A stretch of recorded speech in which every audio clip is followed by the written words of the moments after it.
Right friends, మరి 36వ grand టెస్ట్లో 11 bit గురించినటువంటి విషయాన్ని డిస్కస్ చేద్దాం ఫ్రెండ్స్. 11 ఈ కింది వాటిని జతపరచండి అన్నాడు. ఈ కింది వాటిని జతపరచండి అని చెప్పేసి ఇవ్వడం జరిగింది. కింది వాటిని జతపరచండి, చాలా ఇంపార్టెంట్. ఇలాంటి బిట్స్ అడుగుతుంటాడు. నేషనల్ పాలసీ అండ్ ఎడ్యుకేషన్, 42వ రాజ్యాంగ సవరణ, ఎన్సిఎఫ్, అలాగే ఎన్సిఆర్టీ,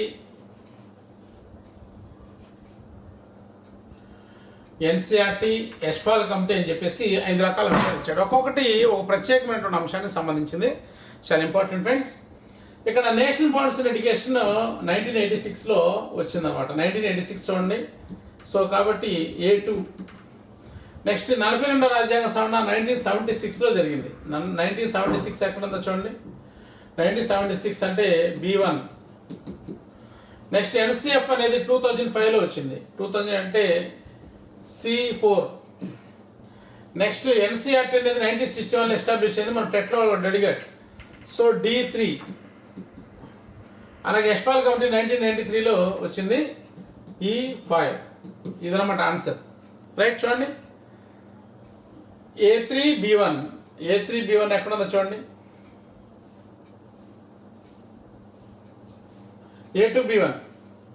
A2B1 అనేది ఇక్కడ ఉంది, ఫస్ట్లో ఉంది. A2B1 అనేది ఇక్కడ ఉందన్నమాట. కాబట్టి ఆన్సర్ ఇది అవుతుంది. ఒకసారి బిట్ చూడండి.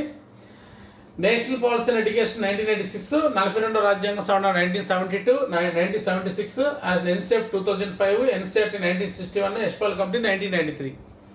ఇవి 5 రకాల అంశాలని మ్యాచింగ్ టైప్లో అడగటం అనేది జరిగిందనమాట. నెక్స్ట్ చూడండి 12వది. విద్యా ప్రణాళిక అంటే కేవలం పాఠశాలలో విద్యార్థులు నేర్చుకోవాల్సిన విషయ వస్తువు కాదంటూ, అభ్యాసకులు తమ ఉపాధ్యాయులు ఆశించే లక్ష్యాలను ఏ అనుభవాల ద్వారా సాధిస్తారో అవన్నీ విద్యా ప్రణాళికలో ఉంటాయని నిర్వచించిన వారు. ఇది విద్యా ప్రణాళికకు సంబంధించినటువంటి డెఫినేషన్స్ దాదాపుగా మనకి 12 నుంచి 15 డెఫినేషన్స్ అనేవి ఉన్నాయన్నమాట ఆ చాప్టర్లో. ఆ డెఫినేషన్స్లో నుంచి ఒక బిట్ వాళ్ళని ఆడటం అనేది జరిగిందనమాట. దీంట్లో ముర్రే, సెకండరీ విద్యా కమిషన్, సేలర్ అండ్ అలెగ్జాండర్, క్రోనిక్రో. సో ఇది చెప్పింది ఎవరంటే సేలర్ అండ్ అలెగ్జాండర్ అనేటువంటి వాళ్ళు ఈ డెఫినేషన్ ఇవ్వడం అనేది జరిగింది. మరి క్రోనిక్రో ఏం చెప్పారు? విద్యార్థిని శారీరకంగా, మానసికంగా, నైతికంగా, ఆధ్యాత్మికంగా ఒక వికాసం చెందించే నిమిత్తము ఒక ప్రణాళిక అనేది కావాలి. ఆ ప్రణాళికే విద్యా ప్రణాళిక అని చెప్పేసి క్రోనిక్రో అనేటువంటి విద్యావేత్తలు చెప్పడం జరిగింది. అలాగే సెకండరీ విద్యా కమిషన్ ఏం చెప్తుంది? ఓకే, విద్యా ప్రణాళిక అంటే పాఠశాలలో బోధించేటువంటి పాఠ్య విషయాలు మాత్రమే కాదు, పాఠశాలలో, తరగతి గదిలో, ఆట స్థలంలో, గ్రంథాలయంలో, ప్రయోగశాలలో విద్యార్థి ఉపాధ్యాయుల మధ్య ఎన్నో నియత నీతి విషయాలు జరుగుతాయి. వీటన్నిటి ద్వారా విద్యార్థి పొందే సమస్త అనుభవాల సంకల్పమే విద్యా ప్రణాళిక అంటారని చెప్పేసి సెకండరీ విద్యా కమిషను చెప్పడం జరిగింది. అలాగే ముర్రే అనేటువంటి ఆయన ఏం చెప్తున్నారంటే శిశువుకి పాఠశాల ఏ అనుభవాలను కలిగిస్తుందో, లేక ఏ అనుభవాలను అందిస్తుందో ఆ అన్ని రకాల అనుభవాలన్నీ కూడా విద్యా ప్రణాళికలు ఉంటాయని చెప్పేసి ముర్రే అనేటువంటి ఆయన చెప్పడం జరిగింది. ఇలాగ డెఫినేషన్స్ అనేవి దాదాపుగా 12 నుంచి 15 రకాల డెఫినేషన్స్ ఉన్నాయి. తప్పనిసరిగా విద్యా ప్రణాళిక అనేది చాలా ఇంపార్టెంట్ చాప్టర్.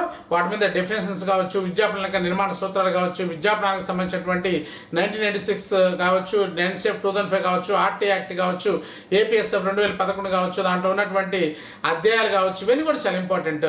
అలాగే అప్రోచెస్ కూడా చాలా ఇంపార్టెంట్, బాగా ఫోకస్ చేయాలి. చాలా హార్డ్ టాపిక్, చాలా ఇంపార్టెంట్ టాపిక్ అనమాట. సో కాబట్టి ఆన్సర్ ఏంటంటే సేలర్ అండ్ అలెగ్జాండర్ అని చెప్పేసి మనం చెప్పుకోవచ్చు. నెక్స్ట్ తర్వాత వివిధ సమస్యల గురించి వార్తాపత్రికలకు, పై అధికారులకు ఉత్తరాలు రాయించడం, అలాగే మరియు రాజ్యాంగ విలువైనటువంటి స్వేచ్ఛ, సమానత్వం, న్యాయం, జాతీయ సమైక్యత పెంపొందించడం ద్వారా సాధించబడే విద్యా ప్రమాణం చాలా ఇంపార్టెంట్. విద్యా ప్రమాణాల నుంచి తప్పనిసరిగా 1-2 బిట్లు వస్తాయి. ఓకేనా? వాటి మీద బాగా ఫోకస్ చేయాలి. రైట్, ఏ విద్యా ప్రమాణం అన్నాడు? సమకాలీన అంశాలపై ప్రతిస్పందన అన్నాడా, విషయావగాహన, ప్రశంసా సున్నితత్వం, సమాచార సేకరణ నైపుణ్యాలు. ఆలోచించండి ఏదవుతుందో. రైట్, దీనికి కరెక్ట్ అయినటువంటి ఆన్సర్ ఏంటంటే ప్రశంస మరియు సున్నితత్వం అనేది దీనికి కరెక్ట్ అయిన ఆన్సర్గా వస్తుంది అన్నమాట. మరి విషయావగాహన అంటే ఏంటి? ఇది మొట్టమొదటి విద్యా ప్రమాణం. వివరించడం, వర్ణించడం, వర్గీకరించడం, పోలికలు చెప్పడం, భేదాలు చెప్పడం, విశ్లేషించడం, సంశయించడం, పరికల్పన చేయడం, ఊహించడం. ఓకేనా? ఉదాహరణలు ఇవ్వడం, ఓకే, వర్గీకరించడం, ఇలాంటివన్నీ కూడా మనకి విషయావగాహన సంబంధించినటువంటి అభ్యసన సూచికలుగా మనం చెప్పవచ్చు అనమాట. అలాగే సమకాలీన అంశాలపై ప్రతిస్పందన అంటే మనం చెప్పేటువంటి పాఠ్యాంశాన్ని ప్రస్తుత పరిస్థితికి మనం అన్వయించి ప్రస్తుత పరిస్థితులు ఆ యొక్క అంశం పట్ల పిల్లలకి ఎంత మేరకు అవేర్నెస్ ఉందనే విషయాన్ని విద్యార్థులకి తెలియజేయడం. ఫర్ ఎగ్జాంపుల్ ఎన్నికల గురించి మనం చెప్తున్నాం అనుకోండి. ఎన్నికల గురించి చెప్తున్నట్లయితే మరి ప్రభుత్వం ఎన్ని రకాల ప్రకటన చేస్తున్నప్పుడు కూడా డబ్బులు తీసుకోవద్దని చెప్పేసి మనం జనం డబ్బులు తీసుకుంటూ ఉన్నారు. ఓకే, మందికి డబ్బుకి జనం ఓట్లు అమ్ముకుంటూ ఉన్నారు జనరల్గా. సో అయితే మరి మీ గ్రామంలో కూడా ఇలాంటి సంఘటనలు జరుగుతున్నాయా, మీ ఊర్లో కూడా ఇలాంటి పరిస్థితులు ఉన్నాయా, దీని పట్ల మీరేమంటారు? ఇలాంటి ప్రశ్నలు అడిగినట్లయితే దాన్ని ఏమంటారంటే సంకలన అంశాలపై ప్రతిస్పందన అని చెప్పేసి అంటాం. మరి సమాచార సేకరణ నైపుణ్యాలు అంటే దీనికి చెప్పాను నేను చిన్న కోడ్, టేబుల్ ఆర్ గ్రాఫ్ అనేటువంటిది క్వశ్చన్లో వస్తే తప్పనిసరిగా సమాచార సేకరణ నైపుణ్యాల కిందకి మనం చెప్పుకోవచ్చు అనమాట. రైట్ ఫ్రెండ్స్, సో నెక్స్ట్ చూద్దాం. నిర్మాణాత్మక మూల్యాంకనంలో భాగంగా లఘు పరీక్ష నిర్వహించడంలో సంబంధం కలివి. నిర్మాణాత్మక మూల్యాంకనంలో ప్రధానంగా మనకి ఎన్ని మార్కులకు ఉంటుంది? 50 మార్క్స్ ఉంటుంది అనమాట. 50 మార్క్స్ ఉంటుంది. ఓకే, ఏంటి? పిల్లల భాగస్వామ్యం ప్రతిస్పందనలు. పిల్లల భాగస్వామ్యం ప్రతిస్పందనలు ఎన్ని మార్కులకి? 10 మార్కులకు ఉంటుంది. రెండోది ఏంటి? పిల్లల వ్రాత అంశాలు. వ్రాత అంశాలు ఎన్ని మార్కులకు ఉంటుంది? 10 మార్కులకు ఉంటుంది. మూడోది ఏంటి? ప్రాజెక్ట్ వర్క్ ఎన్ని మార్కులకు ఉంటుంది? 10 మార్కులకు ఉంటుంది. నాలుగోది ఏంటి? లఘు పరీక్ష ఎన్ని మార్కులకు ఉంటుంది? 20 మార్కులు. ఇది టోటల్గా మనకి ఫార్మేటివ్ అసెస్మెంట్కి సంబంధించి ఎన్ని మార్కులు అంటే 50 మార్క్స్కి 4 విభాగాల్లో ఉంటుందన్నమాట. పిల్లల భాగస్వామ్యం ప్రతిస్పందనలు 10 మార్కులు, పిల్లల వ్రాత అంశాలు 10 మార్కులు, అలాగే ప్రాజెక్ట్ వర్క్లు 10 మార్కులు, అలాగే ఇక్కడ వచ్చేలకి లఘు పరీక్ష స్లిప్ టెస్ట్ అని చెప్పేసి అంటాం, ఇది 20 మార్క్స్కి ఉంటుందన్నమాట. అయితే ఈ లఘు పరీక్ష అనేది ఎలా చేయాలి అనే దానికి సంబంధించి ఇక్కడ ఇచ్చాడు నిర్మాణ మూల్యాంకనంలో లఘు పరీక్ష నిర్వహించడంలో సంబంధం కలవేంటి, లఘు పరీక్ష ఎలా నిర్వహించాలి, దానికి కొన్ని రకాల ప్రికాషన్స్ అనేవి, కొన్ని రకాల నిబంధనలు అనేవి ఉన్నాయన్నమాట. దాంట్లో ఏది లఘు పరీక్షకు సంబంధించినవి అని చెప్పేసి ఇక్కడ అడిగాడు. ఒకసారి చూడండి, ఇక్కడ ఉన్నటువంటి ఆప్షన్స్ ఒకసారి చదువుతాను. వ్రాత పరీక్ష 20 మార్కులకి నిర్వహించాలి. 20 మార్కుల పరీక్ష ఒకసారి మాత్రమే నిర్వహించాలి. దాన్ని ఎప్పుడైనా నిర్వహించుకోవచ్చు. ఏవైనా 2 లేక 3 సామర్థ్యానికి అనుగుణంగా ప్రశ్నపత్రం ఉపాధ్యాయుడు తయారు చేసుకోవాలి. ఒకేసారి కాకుండా 2 సార్లుగా 10 మార్కులు చొప్పున పరీక్ష నిర్వహించుకోవచ్చు. ఇవి 5 రకాల ఆప్షన్స్ అనమాట. అయితే వీటిల్లో ఏది నిర్మాణాత్మక మూల్యాంకనానికి సంబంధించిన అంశాలు అని చెప్పేసి అడుగుతున్నాడు ప్రత్యేకంగా. ఏవి నిర్మాణాత్మక మూల్యాంకనం సంబంధించిన అంశాలని చెప్పేస్తుంది. చూడండి, వ్రాత పరీక్ష 20 మార్కులకు నిర్వహించుకోవచ్చు అనేది కరెక్టే. 20 మార్కులకే నిర్వహించాలి. ఇందాక మనం చెప్పుకున్నాం కదా, వ్రాత పరీక్ష ఎన్ని మార్కులు? 20 మార్కులు. తప్పనిసరిగా మనం 20 మార్కులకే నిర్వహించాలి. రైట్. రెండోది, 20 మార్కుల పరీక్ష ఒకసారి మాత్రమే నిర్వహించాలి అనేది తప్పు అనమాట. 20 మార్కుల పరీక్ష ఒకసారి మాత్రమే నిర్వహించాలనే తప్పు. ఎందుకంటే 20 మార్కుల పరీక్ష అనేక విధాలుగా నిర్వహించుకోవచ్చు. ఎట్లా నిర్వహించుకోవచ్చు? 5, 5, 5, 5 నిర్వహించుకోవచ్చు, 10, 5, 5 నిర్వహించుకోవచ్చు, 10, 10 నిర్వహించి, ఇట్లా అనేక విధాలుగా నిర్వహించుకోవచ్చు. ఫర్ ఎగ్జాంపుల్ 5 మార్కులు పెట్టాం అనుకోండి, మనకు 3 వచ్చినాయి, దీనికి 2 వచ్చినాయి, దీంట్లో 3 వచ్చినాయి, దీంట్లో 4 వచ్చినాయి, మొత్తం కలుపుకోవటమే. కలిపొస్తే 20కి ఎన్ని వచ్చినాయి అనేది మనం చూసుకుంటాం. ఇక్కడ 10 మార్కులకు ఒకసారి, 10 మార్కులకి ఇంకోసారి పెట్టాం, దీంట్లో 7 వచ్చినాయి, దీంట్లో 6 వచ్చినాయి, మొత్తం ఎన్ని వచ్చినట్టు? 20కి 13 మార్కులు వచ్చినట్టు. ఒకసారి 10కి పెట్టాం, దీంట్లో 7 వచ్చినాయి, 5కి పెట్టాం, 2 వచ్చినాయి, 5కి పెట్టాం, 4 వచ్చినాయి, ఎన్ని వచ్చినాయి? సో 13 మార్కులు వచ్చినాయి. ఇట్లాగా మనము ఈ యొక్క ఫార్మేటివ్ అసెస్మెంట్ అనే దాన్ని 20 మార్క్స్కి మాత్రమే ఒకేసారి నిర్వహించాలని ఏమో నిబంధన లేదు. దాన్ని అనేక డివైడేషన్ చేసుకొని మనం నిర్వహించుకునేటువంటి సౌలభ్యం అనేది మనకి ఈ యొక్క లఘు పరీక్షలో ఉందనే విషయాన్ని మనం గ్రహించాలి. రైట్.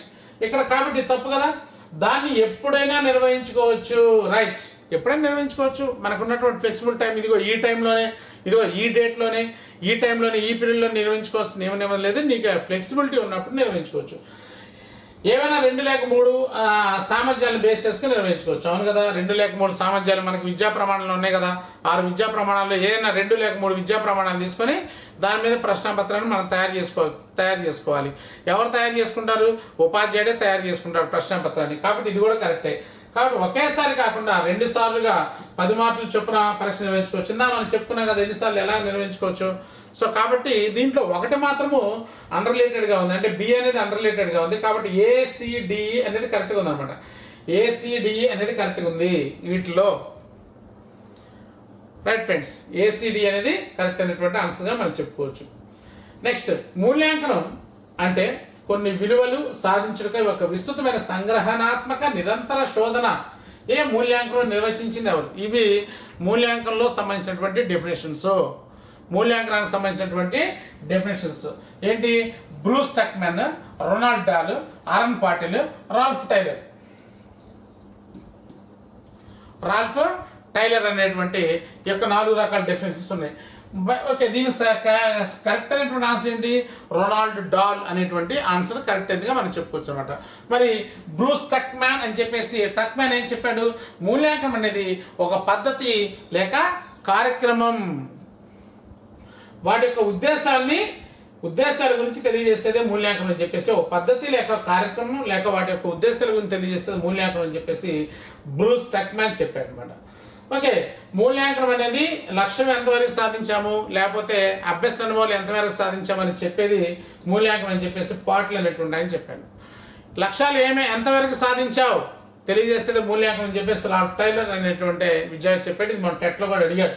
తప్పనిసరిగా డెఫినేషన్స్లో తప్పనిసరిగా 1-2 బిట్స్ రావడానికి అవకాశం ఉంది. డెఫినేషన్స్ కూడా మనము అశ్రద్ధ చేయడానికి అవకాశం అనేది లేదు. కాబట్టి దీనికి కరెక్ట్ అయినటువంటి ఆన్సర్ ఏంటంటే రొనాల్డ్ డాల్ అనేటువంటి ఆయన ఏం చెప్పాడంటే మూల్యాంకనం అంటే కొన్ని విలువలు సాధించుటకై ఒక విస్తృతమైన సంగ్రహణాత్మక నిరంతర శోధన అని చెప్పేసి ఈయన డాల్ అనేటువంటి విద్యావేత్త చెప్పడం జరిగిందనమాట. రైట్ ఫ్రెండ్స్, నెక్స్ట్ ఈ కింది వాటిలో సాంఘిక శాస్త్ర పేటికల్లోని ఉండేవి. సాంఘిక శాస్త్ర పేటికలో కనీసం ఒక 15 నుంచి 16 అంశాలు ఉంటాయి అన్నమాట. కొత్త పుస్తకాల్లో ఇచ్చాడు సాంఘిక శాస్త్ర పేటిక అంటే సోషల్ స్టడీస్. దీన్ని మనం సోషల్ స్టడీస్ కిట్ అని చెప్పేసి అంటాం. సోషల్ స్టడీస్ కిట్ అని చెప్పేసి చెప్తాము. Social studies kit. ఈ సోషల్ స్టడీస్ కిట్లో ఉండేంటి? అట్లాస్, తపాళా బిల్లలు, ట్రేస్ పేపర్లు, పెన్సిళ్ళు, రబ్బర్లు. ఓకే, నెక్స్ట్ జాతీయ జెండాలు. సో అన్నీ కూడా మనకి సాంఘిక శాస్త్ర పేటికలో మనకి ఉంటాయి అన్నమాట. సో కాబట్టి ఏబిసిడి అన్నీ కూడా కరెక్టే.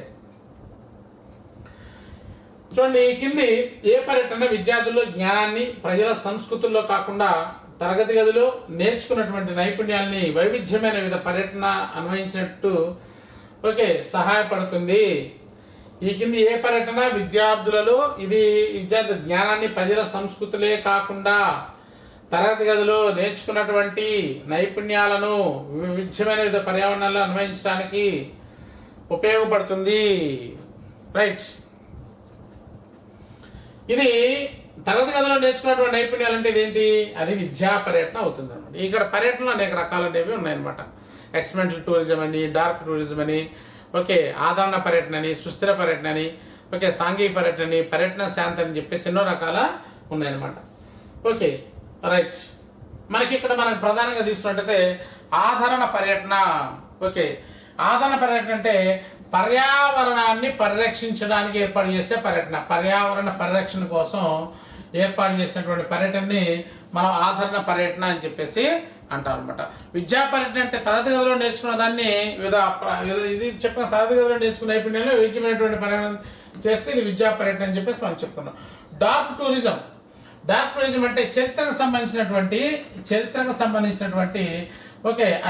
ఆ రహస్య ప్రదేశాలు కావచ్చు ఏదైతే ఉన్నాయో వాటిని సందర్శించడం కోసం చేసేటువంటి పర్యటనని మనం డార్క్ టూరిజం అని చెప్పేసి అంటాం అనమాట. అలాగే సుస్థిర పర్యటన.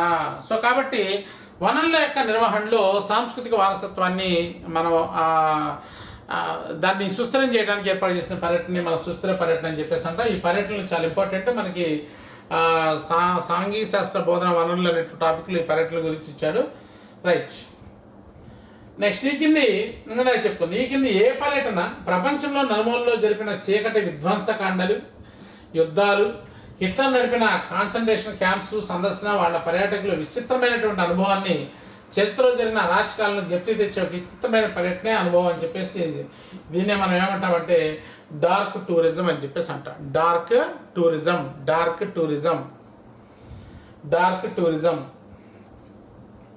ఓకేనండి.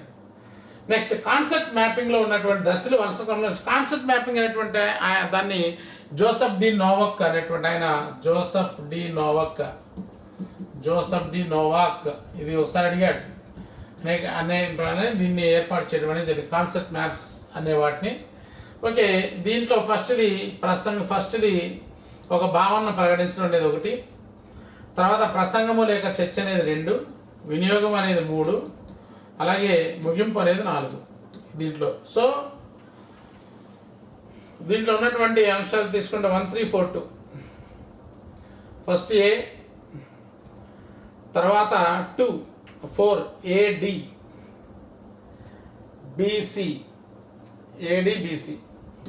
ఇది కరెక్ట్ అయినటువంటి ఆన్సర్గా మనం చెప్పొచ్చు అనమాట కాన్సెప్ట్ మ్యాప్లకు సంబంధించి. ఈ కింది వాటిలో ప్రక్షేపక బోధనోప కణాలకు సంబంధించింది ఇది. ప్రక్షేపక బోధనోప కణాలంటే ఒక ప్రొజెక్టర్ సహాయంతో మనకు పనిచేసేటువంటి బోధనోప కణాన్ని ప్రక్షేపక బోధనోప కణాలు అని చెప్పేసి అంటాం. వాటిని ప్రొజెక్టివ్ ఎయిడ్స్ అని చెప్పేసి కూడా మనం పిలుస్తూ ఉంటాం. స్థిర చిత్రాలు ఓకే, స్థిర చిత్రాలు స్టిల్ పిక్చర్స్ అనమాట. Still pictures slides movie, post card చిత్రాలు. స్థిర చిత్రాలు ఫిల్మ్ స్ట్రిప్లు అని చెప్పేసి అంటాం. ఫిల్మ్ స్ట్రిప్లు ఓకే, అలాగే స్లైడ్లు, ఫిల్ములు అంటే మూవీస్. ఇవన్నీ కూడా ఇది ఇక్కడ మనం ఏమంటే సంబంధం లేనిది ఏంటంటే పోస్ట్ కార్డ్ చిత్రాలు. ఇవి గ్రాఫిక్ ఒక్కడానికి సంబంధించింది. ఇవన్నీ కూడా మన స్లైడ్లు కావచ్చు, సినిమాలు కావచ్చు, ఇవన్నీ కూడా ప్రొజెక్టివ్ ఎయిడ్స్లో మనం చెప్పుకుంటూ ఉంటాం. రైట్.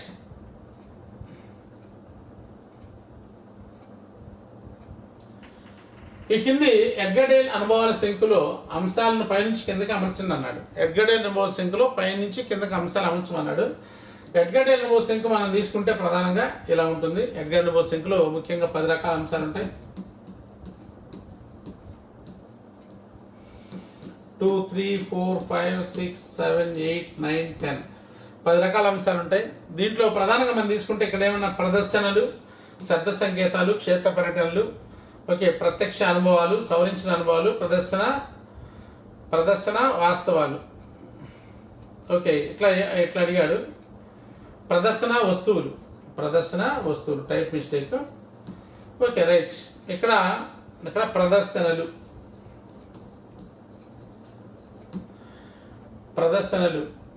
సరే. ఇక్కడ చూడండి, ఇక్కడ పైనుంచి కిందకి అన్నాడు. ఎడ్గర్డేల్ అనుభవ శంకులు దీనికి ఒక కోడ్ చెప్పాను నేను.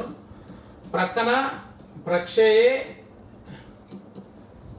హెచ్ఎస్టి దృశ్య అనేటువంటి కోడ్లో మనం తీసుకుంటే పైనుంచి కిందకి మనం ఎక్కడి నుంచి ఇటు రావాలి. పైనుంచి కిందకి ఇక్కడ ఇది ప్రత్యక్ష అనుభవాలు, కల్పిత అనుభవాలు, నాటకీకరణలు, అలాగే ప్రదర్శనలు, క్షేత్ర పర్యటనలు, ప్రదర్శితాలు. ఓకే, ఇవన్నీ కూడా మనం ఈ విధంగా 10 రకాల అంశాలకి ఇవ్వచ్చు. ఇక్కడ తీసుకుందాం. పైనుంచి కిందకి మనం తీసుకున్నట్లయితే వీటిని ఒకసారి పైనుంచి కిందకి మనం ఒకసారి తీసుకున్నట్లయితే ప్రత్యక్ష అనుభవాలు. ఇక్కడ ప్రత్యక్ష అనుభవాలు అంటే చివరిలో ఏముండాలంటే మనకి ఇది A, B, C, D, E, F అని చెప్పేసి మనం అనుకుంటే F ఉన్నాయన్నమాట. ఈ డి అనేది చివరిలో ఉండాలి. తర్వాత సవరించిన అనుభవాలు ఈ అనేది సవరించిన అనుభవాలు డిఈ చివరిలో డి ఉండాలి. పైనుంచి కిందకంటే చివరిలో డి ఉన్నది చూడండి. చివరిలో డి ఉన్నదంటే డి అంటే 4 కదా. కాబట్టి ఈ ఎండు కూడా కాదు, కేవలం 2 మాత్రమే ఉన్నాయి అన్నమాట. తర్వాత 5వది కదా ఉంది, ఈ అనేది ఉంది. తర్వాత 5 ఉంది, ఇక్కడ 1 ఉంది అన్నమాట. కాబట్టి ఇది ఆన్సర్ అవుతుంది. 263154. ఓకేనండి, అర్థమైందా? ఫస్ట్ 2 శబ్ద సంకేతాలు ఫస్ట్.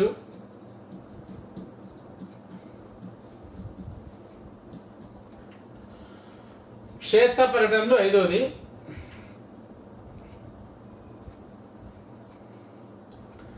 ప్రదర్శనలు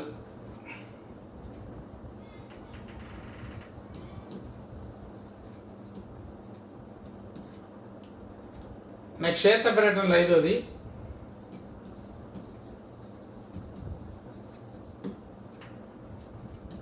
తర్వాత ప్రదర్శనలు, తర్వాత సవరించిన అనుభవాలు, తర్వాత ప్రత్యక్ష అనుభవాలు. ఇవి మనకి ఎడ్గర్డేల్ అనుభవ శంకు ప్రకారం పైనుంచి కిందకి అడుగుతుంటాడు. పైనుంచి కిందకని, కింద నుంచి పైకి ఏదని. ఓకే, కింద నుంచి 5వది ఏది, పైనుంచి 4వది ఏది. ఓకే, అగ్రస్థానంలో ఏముంది, దిగు స్థానంలో ఏముంది. ఓకే, ఇవన్నీ కూడా అడుగుతుంటాడు. జాగ్రత్తగా గమనించాలి. దీన్ని ఎడ్గర్ డేల్ అనేటువంటి ఆయన మరి విద్యార్థులకు ఎలాంటి అభ్యసన అనుభవాలు తాతగతిలో కల్పించాలనే దానికి సంబంధించి ఈ Edgar Dale cone of experience అనే దాన్ని చెప్పడం అనేది జరిగిందనమాట.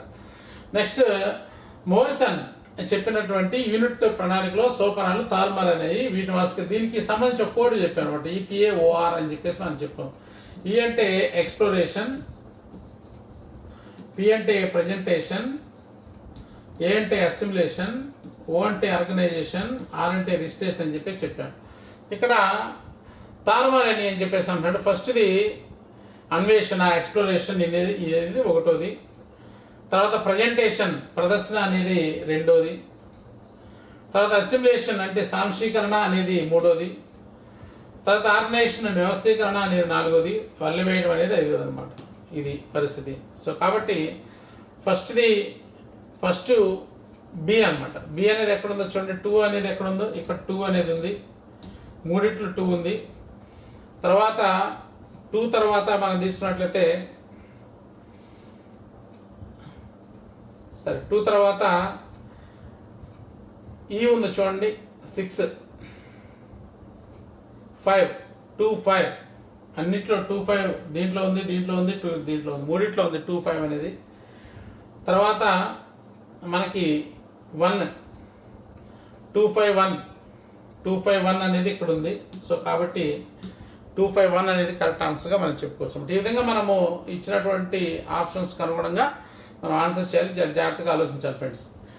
ఈ కింది వాటిని సాంఘిక శాస్త్రం ఆధారపత్రంలో వీటిని జతపరచండి. ముఖ్యంగా మనకి 9 రకాల సాంఘిక శాస్త్రం ఈ యొక్క APSF బేస్ చేసుకొని మనకి సాంఘిక శాస్త్ర ఆధారపత్రంలో మనకి 9 రకాల అధ్యాయాలు అనేవి ఉండటం జరిగిందనమాట. ఈ 9 రకాల అధ్యాయాలు ఫస్ట్ అధ్యాయం మనం తీసుకుంటే సాంఘిక శాస్త్ర ఆవశ్యకత గురించి ఫస్ట్ అధ్యాయం అని చెప్తుంది అనమాట. సాంఘిక శాస్త్ర ఆవశ్యకత గురించి ఫస్ట్ అధ్యాయం అని చెప్తుంది. అలాగే ఈ సాంఘిక శాస్త్ర రెండో అధ్యాయం మనం తీసుకున్నట్లయితే సాంఘిక శాస్త్రంలో విద్యా ప్రణాళిక లేక పాఠ్య ప్రణాళిక లేక పాఠ్య పుస్తకాల గురించి రెండవ అధ్యాయం మనకి ప్రధానంగా ఫోకస్ చేస్తుంది అనమాట. మూడోది వచ్చేసరికి సాంఘిక శాస్త్ర స్వభావం గురించి చెప్తుంది. సాంఘిక శాస్త్ర స్వభావం గురించి ప్రధానంగా మూడవ అధ్యాయం చెప్తుంది అనమాట. నాలుగోది వచ్చేసరికి సమ్మిళిత విధానం గురించి చెప్తుంది. సాంఘిక శాస్త్రము సమ్మిళిత విధానం నాలుగోది ప్రధానంగా సమ్మిళిత విధానం గురించి మనకు ఫోకస్ చేస్తుంది అనమాట. ఐదోది వచ్చేసరికి సాంఘిక శాస్త్ర విస్తృత లక్ష్యాల గురించి మనకు చెప్తుంది. సాంఘిక శాస్త్ర విస్తృత లక్ష్యాల గురించి మనకు చెప్తుంది. మరి ఆరోది వచ్చేసరికి ఇతర సబ్జెక్టులతో సంబంధం.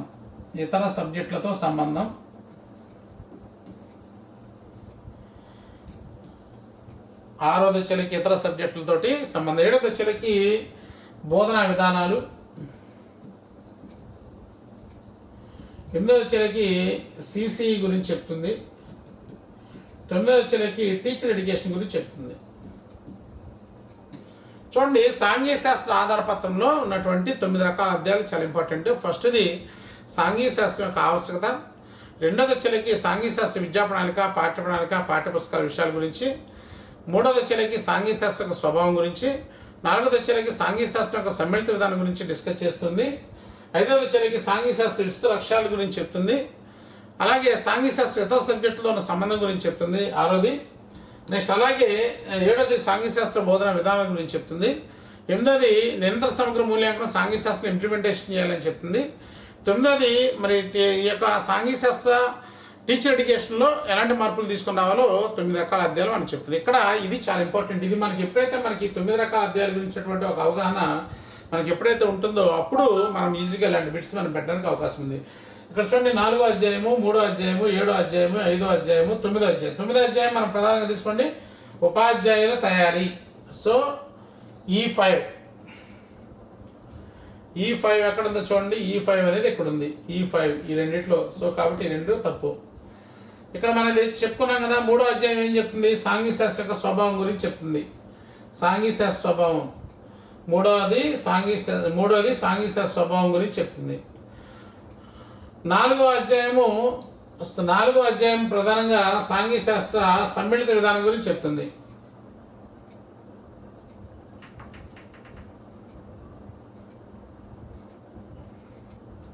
సమ్మిళిత విధానం. నెక్స్ట్ అలాగే మనకి 7వ అధ్యాయం తీసుకుంటే బోధనా విధానాల గురించి, సాంఘిక శాస్త్ర బోధనా విధానాల గురించి 7వ అధ్యాయం చెప్తుంది. ఓకే, సాంఘిక శాస్త్ర బోధన విస్తృత లక్ష్యాల గురించి 5వ అధ్యాయం చెప్తుంది. 5వ అధ్యాయం ఏం చెప్తుంది? విస్తృత లక్ష్యాల గురించి చెప్తుంది. సో ఈ విధంగా మనకి అధ్యాయం దేని గురించి ఫోకస్ చేస్తుందనే దానికి సంబంధించినటువంటి ఆన్సర్స్ ఇక్కడ ఇవ్వటం జరిగింది. ఈ 5 తర్వాత మనకి తీసుకుంటే 3వ అధ్యాయం సాంఘిక శాస్త్ర స్వభావం కాబట్టి B3 అనేది చూడండి, ఇక్కడ రెండింటిలో B3 అనేది ఉందా, B2 ఉంది, ఇక్కడ B3 ఉంది కాబట్టి ఇది ఆన్సర్ అవుతుంది అనమాట. రైట్ ఫ్రెండ్స్, ఇది చాలా ఇంపార్టెంట్ ఏరియా. ఇక్కడ మనకి దాదాపుగా ఒక 10 బిట్లు దాకా కవర్ అయ్యేటువంటి అవకాశం ఉంది. ఏ అధ్యాయం దేనికి సంబంధించింది అనే దానికి సంబంధించి చాలా ఇంపార్టెంట్, వీటి మీద బాగా ఫోకస్ చేయాలి బాగా. నెక్స్ట్, జ్ఞానం పొందడం అనేది ఒక ప్రక్రియ. దీని నుంచి తెలుసుకోవడం, అర్థం చేసుకోవడం, అనుభవాలు పొందడం అనేది విడదీయలేమి. ఇది విద్యార్థి యొక్క అనుభవాలు ఆధారంగా ఉంటుందని చెప్పేసి ఎవరు చెప్తున్నారంటే ప్రధానంగా కన్స్ట్రక్టివ్ లెర్నింగ్ ఇది ప్రధానంగా ఫోకస్ చేస్తుంది.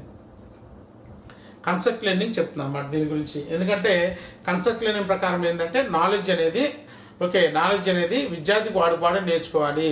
జ్ఞానాన్ని సృష్టికర్తలు విద్యార్థులే, జ్ఞానాన్ని విద్యార్థులు నేర్చుకోవాలి కానీ ఉపాధ్యాయుడికి చెప్పాల్సిన పని లేదని చెప్పేసి ప్రధానంగా ఫోకస్ చేయడం అనేది జరిగిందనమాట. జాతీయ విద్యా ప్రణాళిక చట్టం 2005 పాఠశాల పాఠ్య ప్రణాళికలో నిర్మాణంలో పాటించవలసినటువంటి నిబంధనల్లో